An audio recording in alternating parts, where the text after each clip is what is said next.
We're staying on top of a developing story as we hear from a carjacking victim whose vehicle was involved in a terrible crash in Hickory Hill last week that left 3 family members dead and 7 others injured. WREG's Shay Arthur spoke with the victim. And Shay, what's he telling you?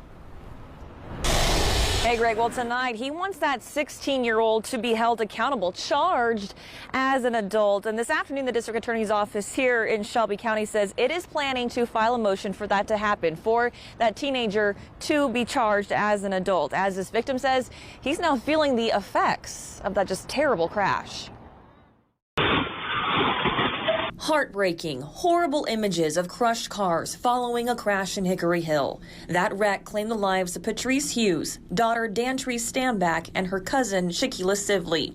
Dantrice's 2-year-old daughter, one of the 7 others left injured. Police say it was 16-year-old Arian Watkins that caused the wreck after he led police on a chase. Memrite is in pursuit of 5 male blacks occupying a Chrysler 300, black in color. They advise he's possibly responsible for an armed robbery. At one point, officers say he ran a red light at Kirby Parkway and East Rains Road, causing a 5-car crash. He's now looking at a long list of charges, including vehicular homicide. This man, who asked not to be identified, is the rightful owner of that Chrysler 300 Watkins was driving at the time of the wreck. I'm wondering what was going through this kid's mind. Is he being taught the right way? Is he being talked to the right way?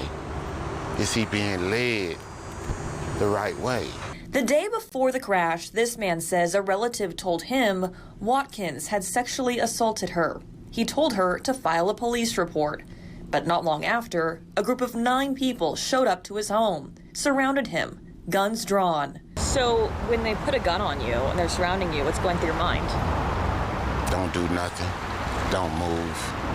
I don't want to spook them because even though they pulled a gun on me, they more scared than I am. The group took off with cash in his Chrysler 300.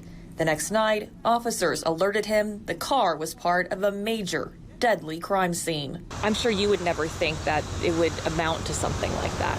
No, I did not. I just wanted my car back where I can go back to work.